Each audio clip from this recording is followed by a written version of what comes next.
Bismillahirrahmanirrahim. Assalamualaikum warahmatullahi wabarakatuh. Untuk anak-anak kelas 8 yang saya banggakan, mari kita bahas prakarya bab 1. Kalau kemarin kalian saya beri tugas, sekarang akan saya terangkan. Oleh karena itu persiapkan buku kalian. Langsung saja buka bab 1. Kita bahas kerajinan bahan lunak. Kerajinan bahan lunak diartikan sebagai kerajinan yang terbuat dari bahan-bahan yang mempunyai tekstur lunak sehingga mudah dibentuk. Barangkali kalian masih ingat apa artinya tekstur. Tekstur itu adalah permukaan suatu benda. Di sini yang kita bahas adalah bahan yang bertekstur lunak yang digunakan untuk kerajinan. Nah, jenis kerajinan bahan lunak itu kita bahas dulu adalah yang terbuat dari jenis tanah liat. Nah, tanah liat itu apa? Tanah liat itu kalau basa Jawane lek ngarani endut, ya. Ini. Tapi ada dua, ada endut, ada lempung. Itu juga sama-sama tanah liat tetapi berbeda tekstur. Baik, kita artikan tanah liat dihasilkan oleh alam yang berasal dari pelapukan kerak bumi. Kerak bumi adalah lapisan terluar dari bumi. Jadi kerak bumi ini lapisan paling dhuwur bumi. Ini gambarnya. Nah, ini kalau kita lihat gambar buminya seperti itu, ini dilihat dari satelit.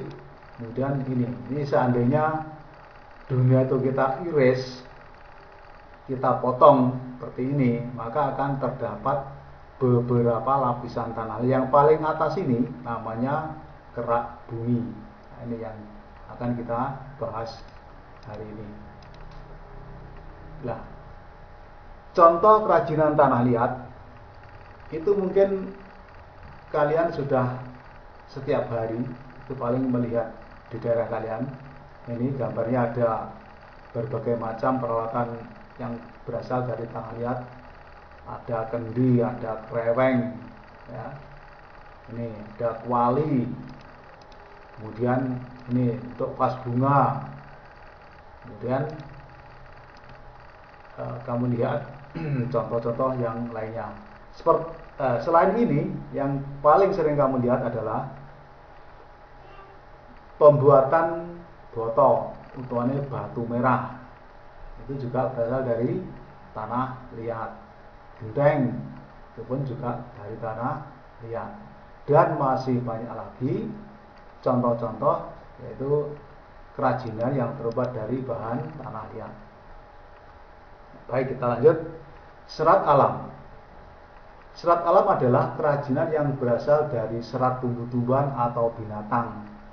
Serat alam yang biasa digunakan adalah enceng gondok, mendong, pelepah daun pisang, daun atau pelepah jagung, daun lontar, daun gebang, janur, dan lain-lain. Jadi serat alam itu yang diambil memang juga dari dari bumi, tapi bukan tanahnya. Yang diambil adalah dari tumbuh-tumbuhan. Di sini disebutkan ada yang dari enceng gondok. Nah, mungkin enceng gondok, mendong, kemudian apalagi yang digunakan untuk itu loh, untuk gedek, bambu, ya, harmoni bambu yang ngaleram. Jadi bambu pun termasuk di sini serat alam yang berasal dari tumbuhan. Jadi dapat digunakan sebagai kreasi atau bahan untuk membuat kerajinan. Sehingga bambu itu kalau sudah berada di tangan seorang pengrajin, maka akan menjadi sebuah nilai kerajinan yang sangat berharga, meskipun bambu itu cuma sedikit. Tapi kalau bambu itu jatuh di tangan seperti kita, paling-paling gur kangge tinggi cetek geni. Nah, jadi ternyata juga memiliki nilai ekonomis yang tinggi. Ini contohnya. Kalau kita lihat, ini ada beberapa macam contoh gambar yang berasal dari serat tumbuhan. Ini ya, ada tas. Ini mungkin dari enceng gondok ini ya, enceng gondok. Kemudian juga dari apa itu? Pelepah pisang. Ini kalau kita lihat teksturnya, warnanya ini sepertinya terlihat dari beberapa bahan serat yang sering kita lihat di sekitar kita. Nah, ini kamu lihat sandal ini, kalau kita lihat teksturnya ini menggunakan serat batang pisang, utamanya debok. Nah, debok itu sudah garing akan memiliki tekstur yang baik. Ini gambarnya ini. Nah, kemudian ini adalah macam-macam alat atau vas bunga yang digunakan untuk pajangan di ruang kita. Ini terbuat dari serat alami. Tali ini wedhus, tali sapi atau tali keranjang dan lainnya. Ini pun juga banyak terdapat di sekitar kita, terutama bahannya. Kemudian kita lanjutkan kerajinan yang berbahan dasar dari kulit. Ya, tadi saya terangkan kulit itu adalah berasal dari hewan yang sudah disamak tadi. Kemudian hewan apa saja yang dapat digunakan untuk membuat kerajinan. Di sini disebutkan antara lain domba, sapi, kerbau, ular, buaya, dan lain-lain. Nah, ini yang sering digunakan oleh masyarakat dan boleh digunakan. Ada hewan yang dapat digunakan untuk kulitnya tapi dilarang untuk dibunuh, itu juga ada. Yang sering kita lihat adalah sapi dan domba. Kalau sapi itu jelas, sebagai contoh digunakan untuk sepatu dan jaket kulit, tas dan sebagainya. Nah, domba ini biasanya yang diambil bulunya untuk apa? Ya biasanya untuk kain wol. Tapi kalau di negara kita, domba ini lebih banyak kulitnya digunakan untuk jaket atau untuk hiasan dinding. Kulit kerbau yang begitu tebal, tapi kalau sudah disamak juga akan menjadi tipis dan dapat digunakan. Kulit ular, nah ini ular ini biasanya yang sering dipakai adalah jenis ular piton atau ular sanca dan sebagainya. Bapak-bapak, ular-ular yang seperti ini bisa tumbuh besar, kemudian kalau dikuliti, diambil kulitnya akan terdapat kulit yang lebar dan kuat. Namun ular pun juga ada yang tidak boleh dikuliti, dilindungi. Nah, buaya, kulit buaya ini adalah hewan-hewannya adalah yang buaya ini sangat berbahaya, tetapi karena dapat diternakkan dengan mudah, maka oleh pemerintah buaya boleh dibudidayakan, diambil kulitnya, kemudian dijadikan sebagai alat kerajinan. Dan ini memiliki nilai yang sangat tinggi, reganya mesti larang. Jadi kalau kita punya tas dari kulit buaya, ini akan harganya mesti mahal. Ini contohnya ini. Ini adalah contoh-contoh kerajinan yang berasal dari kulit. Ini beduk, beduk ini jelas itu. Ini dari kulit sapi biasanya. Ini. Kemudian juga ada dari kulit kambing. Ini tas. Kalau kalian lihat di sini gambar tas, kemudian sepatu. Ini sangat mahal karena apa? Bahan dasarnya berasal dari hewan liar seperti buaya, ular itu berbahaya.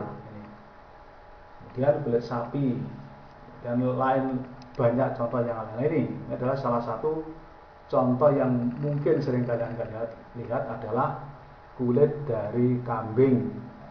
Tangan pengrajin dari wapil ini gambarnya Warpudoro, kemudian terbuat dari kulit dengan bulu yang dihilangkan sebagian. Kemudian bahan lunak buatan. Bahan lunak buatan adalah kerajinan yang dibuat oleh manusia, dan hal ini bisa dibuat oleh pabrik.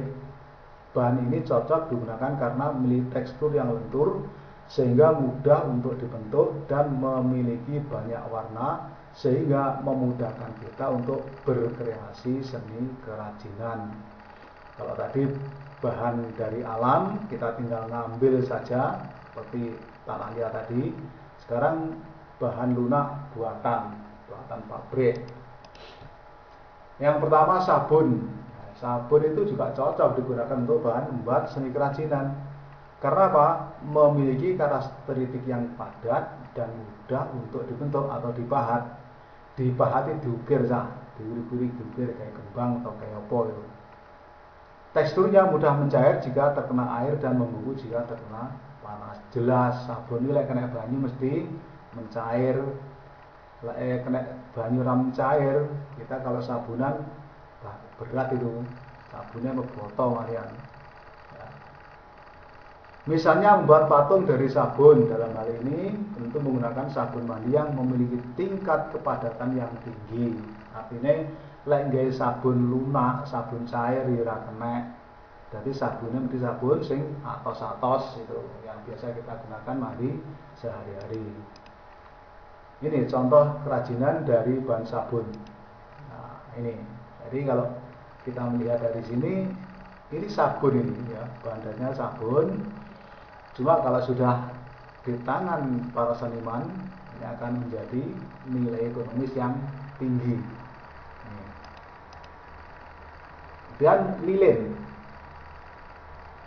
Lilin itu hampir sama dengan sabun, bedanya kalau lilin akan mencair jika terkena panas. Ya, kena panas nanti leder. Mudah terbakar namun juga mudah membeku jika terkena udara dingin.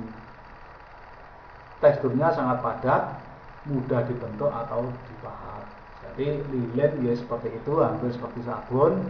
Cuma kalau sabun itu ya kalau kena air mencair, tapi ya lilin kena banyu malah atos. Jadi lilin nggak kena ke sabunan, meskipun sama-sama untuk gunakan bahan kerajinan. Ini contoh kerajinan dari bahan lilin. Wah, ini kalau kita lihat gambarnya api-api, ada es, ada sembarang-barang. Nah ini kalau kita tidak jeli, kamu diberi apa itu hidangan seperti ini, orang ngerti, moro-moro kombe ora iso kutah karena terbuat dari lilin. Nah, ini kembangan-kembangan, ada tengkorak pun juga dari lilin. Kamu bisa mencoba berkreasi di rumah dengan apa? Lek lilin ya gunakan lilin, lek rangge sabun ya kena.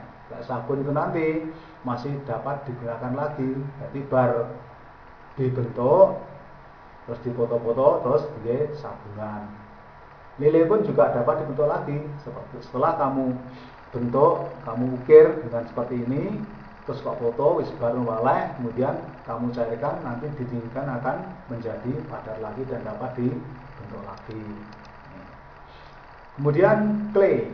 Clay adalah tanah liat buatan campuran antara tepung kemudian ditambah parafin, zat parafin, bubur kertas dan polimer. Nah, clay ini kalau tidak salah di toko banyak ini, ya, di toko banyak. Nah, mungkin plastisin lah. Jadi kalau kita beli apa itu tumpuk-tumpuk biasanya warnanya abang hijau kuning, itu mudah dipicat, itu dibentuk enak. Nah, jadi agak memiliki daya tekstur yang agak lunak sehingga memudahkan kita untuk membentuk meskipun hanya menggunakan tangan kosong. Ini kita bisa membentuk pakai clay. Ini contoh dari bahan-bahan yang terbuat dari clay. Nah, ini kamu bisa melihat sendiri. Contoh-contohnya ada motifon kayak ini, ada boneka. Nah, ini. Dan ini juga ada apa itu sajian roti. Nah, ini kalau kita tidak waspada, moro-moro pertama ada begini kok pangan, ternyata ini clay. makan merasakan pahit. Nah, jadi itu saja mungkin sementara untuk keterangan bab 1. Nanti kita lanjut lagi. Kita akhiri. Assalamualaikum warahmatullahi wabarakatuh.